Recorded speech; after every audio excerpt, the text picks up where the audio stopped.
Bienvenidos a una nueva emisión de Latinoamérica Piensa. Faltan solo 2 meses para una elección crucial de América Latina en el Brasil. Hace pocas semanas, Andrés Manuel López Obrador obtuvo una contundente victoria en México. Quizás la victoria de AMLO implica una nueva oportunidad para nuestro continente. La mirada está puesta sobre Brasil. ¿Será Lula candidato? ¿Será proscripto por las élites económicas que pretenden mantener sus privilegios? De eso vamos a dialogar con Celso Amorín, una de las principales figuras de la diplomacia a nivel internacional. Amorín fue, durante los 2 gobiernos de Lula da Silva, canciller del Brasil. Diplomático de carrera, hoy está fuertemente comprometido con el Partido de los Trabajadores y recorriendo el mundo pidiendo por la libertad de Lula da Silva y esperando que en las próximas elecciones Brasil recupere la democracia.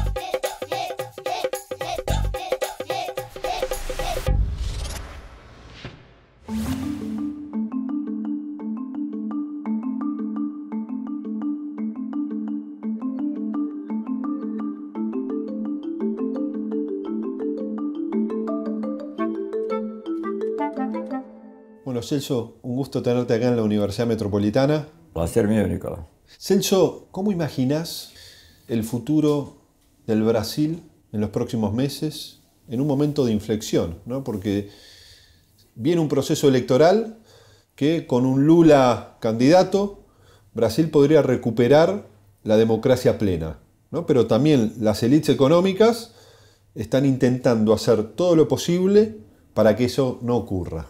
Es muy difícil porque, por ejemplo, en los últimos días la Corte Suprema de Brasil tomó decisiones que son, claro, hay quizá algún detalle que me escapa, yo no soy jurista, pero de todas maneras que son aparentemente incoherentes.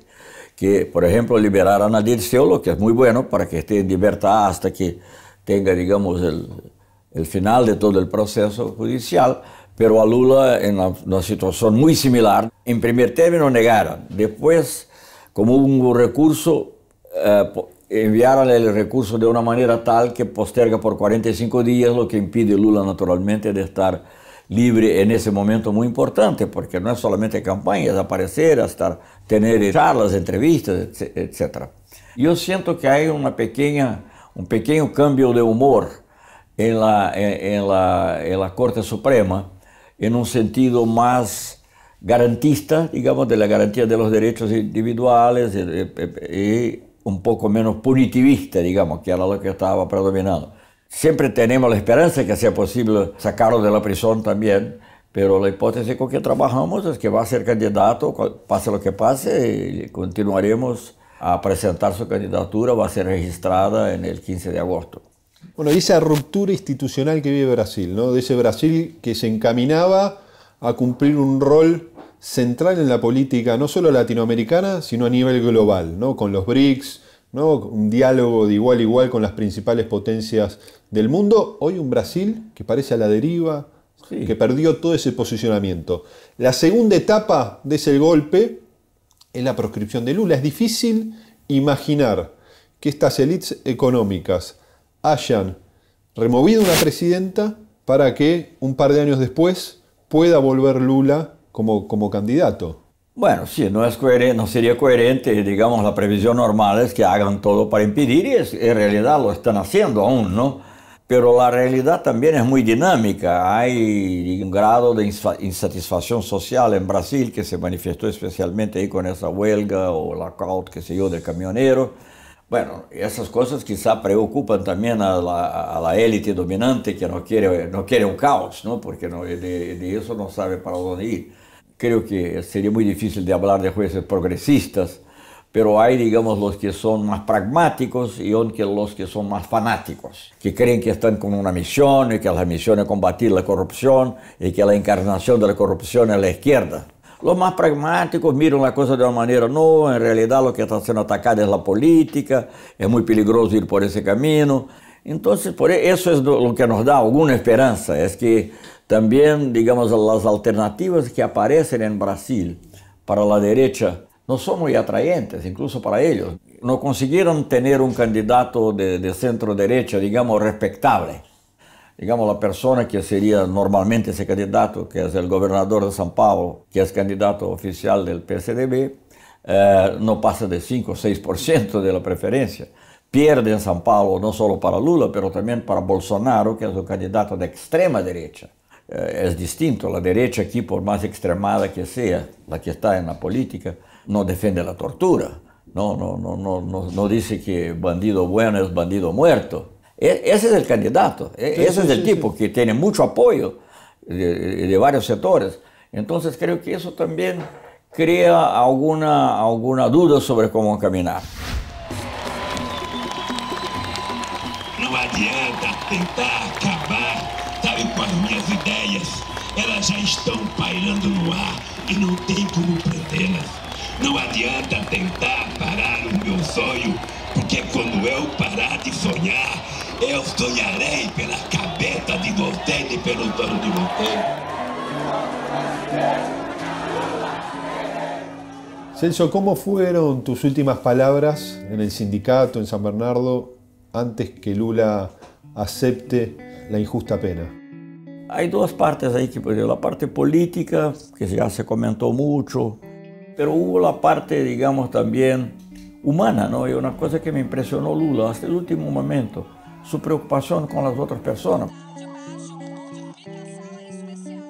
Y después toda la gente haciendo, incluso gente del instituto, gente de los sindicatos, todo muy emotivo, muy fuerte, muy fuerte. Y después, el lunes estuvimos en Curitiba y ver ahí aquel bloque de cimiento, imaginar que Lula, el hombre más popular de Brasil, en aquel bloque, era una cosa casi absurda, es una cosa así surreal. Eu vou porque eles vão dizer a partir da manhã que o Lula está foragido, que o Lula está escondido. Não, eu não estou escondido. Eu vou lá na barba deles, para eles saberem que eu não tenho medo, para eles saberem que eu não vou correr e para eles saberem que eu vou provar a minha inocência. Eu sou Lula, eu sou Lula, eu sou... La última vez que charlamos en San Pablo, vos nos decías, en cuanto a las conspiraciones, ¿no? Que es como las brujas, ¿no? Que no existen, pero que las hay.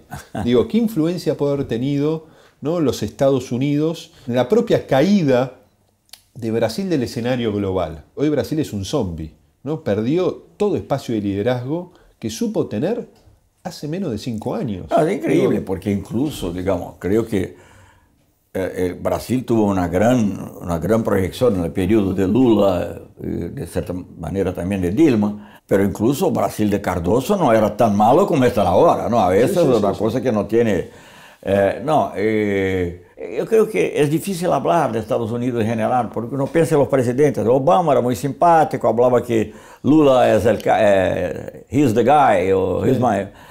Tenía una admiración, el propio Bush cuando llamaba a Lula para las cosas, pero creo que pasó a preocupar el estado profundo de Estados Unidos, y como digo estado profundo, el establishment de inteligencia, militar también, pero sobre todo la inteligencia, que tiene una visión de cuáles son los objetivos geoestratégicos de Estados Unidos. Y bueno, cuando quedó claro que la acción, no solo de Brasil, porque tuvimos también la acción aquí en Argentina, la acción en Venezuela, otros países, pero que de todas maneras, Brasil como el país más grande tenía una gran influencia en eso, que América del Sur especialmente, o quizá incluso América Latina, dejaba de ser su patio trasero, eso le molestaba muchísimo. ¿Por qué Venezuela es tan atacada? Porque tiene petróleo, ¿no? Es porque esa es la importancia mayor que tiene. No estaría tan preocupado con la democracia en Venezuela si no fuera por los recursos naturales que tiene. Y parece que Venezuela es el único país que tiene problemas de América Latina, por más que los tiene, ¿no? Pero uno ve que no se pone el mismo foco en México, en Honduras, ¿no? O en el propio Brasil. En Brasil no, un día me llamó una persona del Christian Science. Me llamó por el teléfono, me hizo una pregunta. ¿Usted no está preocupado con la democracia en Venezuela? Yo falei, estoy más preocupado con la democracia en Brasil. Y ustedes debían estar preocupados con la democracia en Brasil, porque Brasil es un país muy grande, hay un golpe en Brasil y eso tiene una influencia en la región. Digamos, el hecho que tengamos hecho otras asociaciones como los BRICS, no que queramos cambiar, digamos, de una alianza de Estados Unidos para una alianza con China, no es eso, pero queremos tener alternativa, queremos trabajar con todos.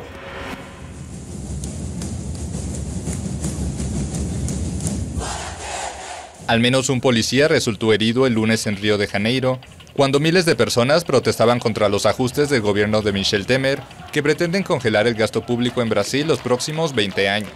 Estas propuestas de retirada de derechos son extremadamente impopulares y los trabajadores van a hablar en contra de ellos.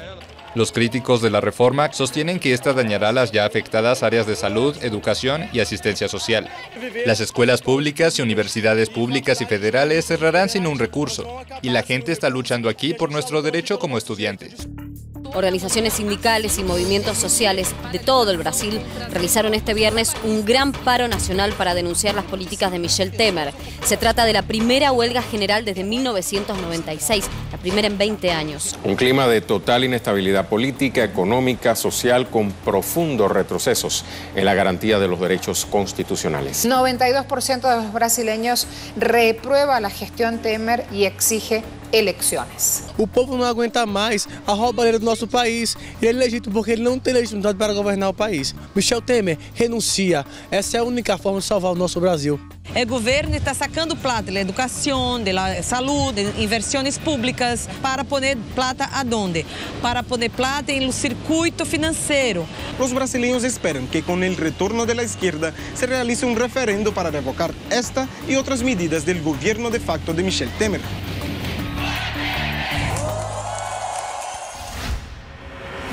Obviamente uno observa, ¿no?, una influencia de factores externos en el proceso, ¿no?, de crisis que tiene Brasil.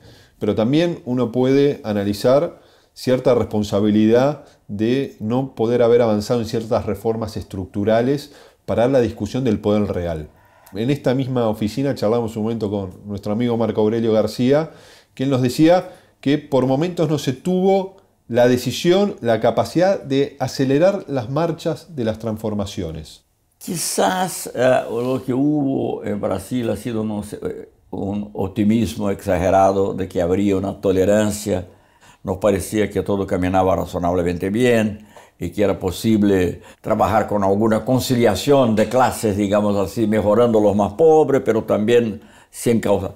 El problema es que esas cosas son posibles cuando todo camina bien, pero cuando después empezó a quedarle crecimiento más difícil, eso también, digamos, creó una cierta agudización de la lucha de clases, en verdad es eso, de la resistencia también, sobre todo de la clase media, de un sector grande de la clase media, contra la ascensión de los más pobres, ¿no? Y Celso, y uno ve más de 35 millones de brasileros, no solo que salieron de la pobreza, sino que también ganaron en derechos políticos, sociales, económicos, ¿no?, que hoy empiezan a ver cómo esos derechos se vuelven a restringir, ¿no?, como el Estado comienza a modificar leyes en contra de la mayoría, como la propia ley laboral, ¿no?, de flexibilización laboral. La ley que estaba ahí hace 60, 70 años. Ni siquiera destruyen los avances del PT, sino van por los avances de Getúlio Vargas, ¿no? Es peor que... Yo viví, tengo ya una edad para eso, viví el inicio del gobierno militar del golpe. Y decíamos que era el golpe de ser entreguista, era contra el desarrollo. Pero si uno compara lo que hicieron en aquella época con lo que se hizo ahora en el gobierno Temer, aquella época era muy blando. Podríamos decir que Roberto Campos, que era el símbolo económico de la época, era casi un desarrollista. Uno observa desde Argentina que hay cierta pasividad en la sociedad brasileña. Dilma Rousseff nos decía la última vez que conversamos que el pueblo brasileño suele ser explosivo, ¿no? Que en algún momento ya, piensa que puede haber una reacción mucho más fuerte. ¿Tienen la capacidad estos sectores populares de movilizarse para intentar que Brasil recupere la democracia, de organizarse más profundamente? Tiene. Bueno, esa gente se expresaría por el voto. Si hay el voto, van a votar en Lula o, bueno, probablemente también votarían en alguien que Lula indicara, por lo menos en gran proporción. y sí es su manera de manifestarse. Lo que pasa en Brasil creo que son dos cosas. Una es histórica. Brasil tiene una herencia de la esclavitud que es muy grande, que creo que explica un poco la pasividad de gran parte de la población que espera que, digamos, le gustaba Vargas porque había defendido a los trabajadores. Y mucha de esa gente que vota en Lula, por ejemplo, en el Nordeste, no están organizados digamos, en gremios, en asociaciones. No es como Argentina, que es una sociedad históricamente más urbanizada que Brasil.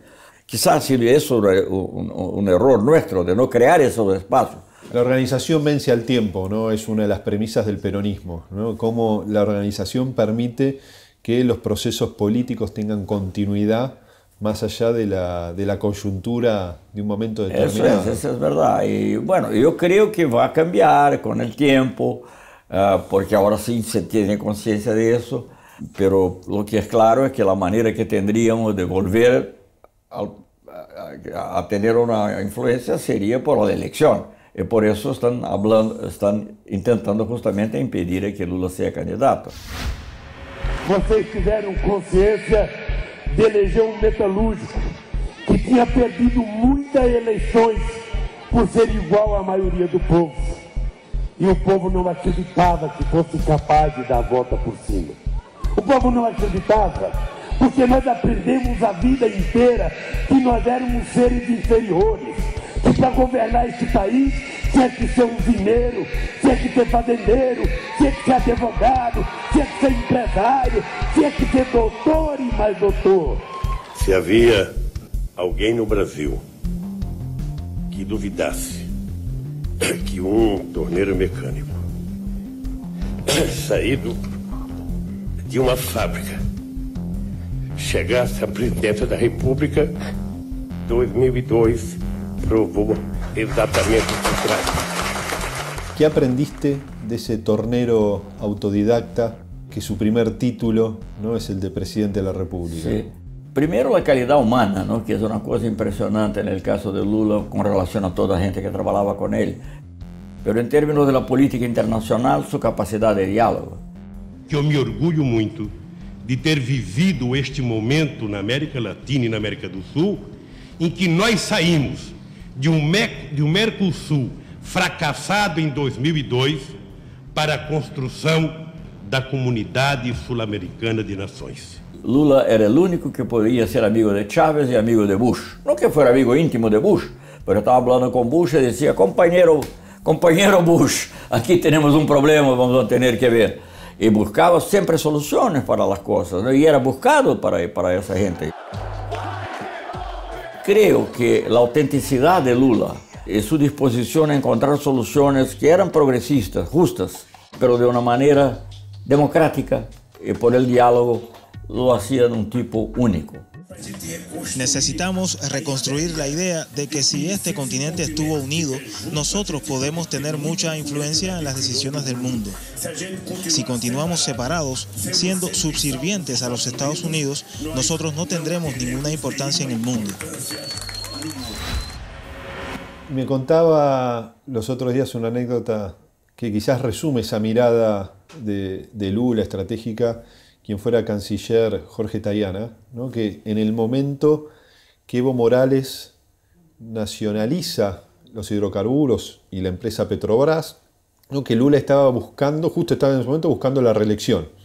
Dice que había mucha presión en Brasil para que Brasil reaccione con fuerza y en una reunión de presidentes que también estaba Tayana como canciller, sí, dice que Lula dijo, el obrero no se puede pelear con el indio. Sí. Y que lo llamó a Evo para ver cómo resolvían un problema muy complejo para Brasil. Claro, no ha sido una situación fácil. La presión de la clase más alta de Brasil ha sido enorme porque con Estados Unidos podíamos ser subservientes, pero con Bolivia teníamos que ser duros, ¿no? Pero es una cosa interesante. Al mismo tiempo Lula tenía una visión de Estado. Sabía que había algo ahí que tenía que ser negociado, porque una de las cosas que más nos molestó fue un momento en que Evo Morales decidió hacer una ocupación de la refinería de Petrobras. Tenía derecho de nacionalizar, pero podría hacerlo, no era necesario. Pero fue un momento de una cierta tensión. Me acuerdo de haber dicho a Evo, al presidente Evo, que me recibía en las horas más raras, 5 de la mañana, 6 de la mañana. Yo a veces digo, presidente Evo, Petrobras es como la camiseta de la selección de Brasil. Y es verdad, es un símbolo, ¿no? Pero después resolvemos bien. Eso es muy importante que se sepa eso, cosa que la burguesía brasileña no comprendía. Bueno, ahora ya se olvidó, pero nunca hizo falta una molécula de gas, que para Brasil, que estaba en gran crecimiento económico en la época, era muy importante. No, Brasil supo negociar, aceptando el derecho de Bolivia de nacionalizar sus recursos, como hicimos nosotros también en el pasado, pero llegamos a una conclusión. Pero no ha sido fácil, la resistencia de la burguesía brasileña era muy grande.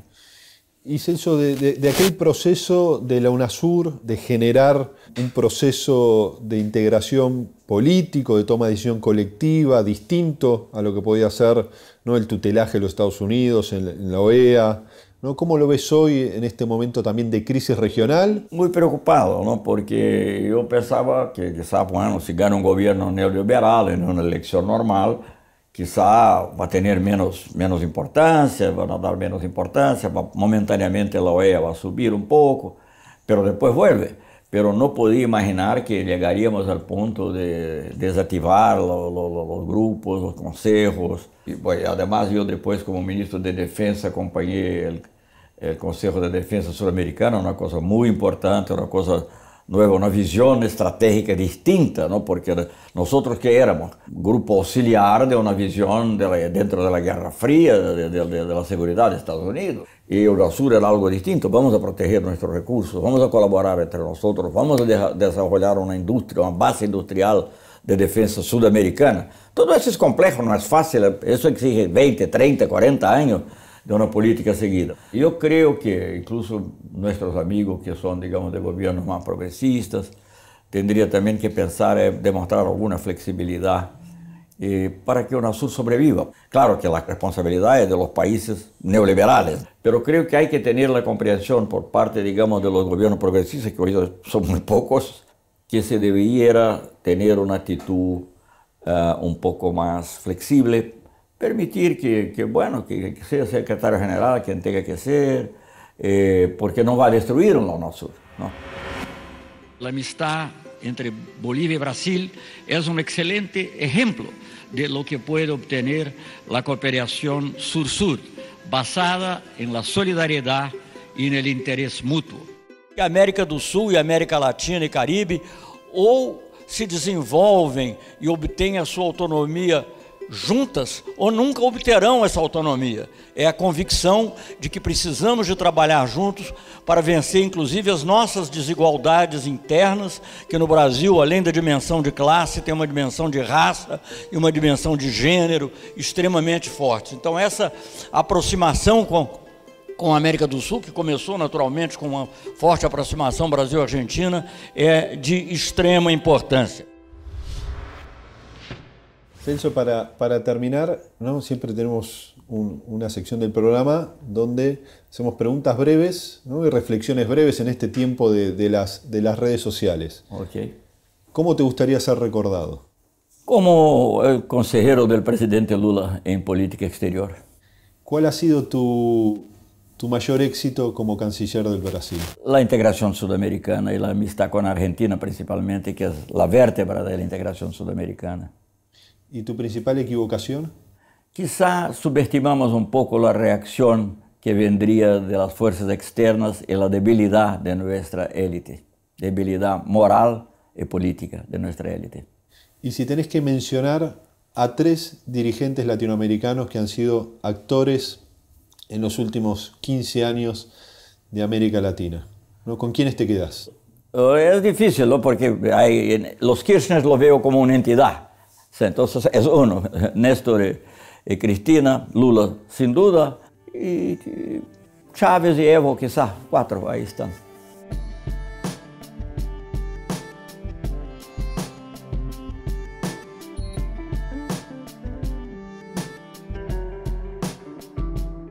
¿E imaginás, Celso, la posibilidad que pueda retornar a América Latina un nuevo proceso de expansión popular, progresista, de izquierda? Tengo que creer, porque de lo contrario no vale la pena hacer nada. ¿Por qué voy a quedarme involucrado en la política si no creo que es posible hacer eso? Esa es la cosa más importante para nosotros.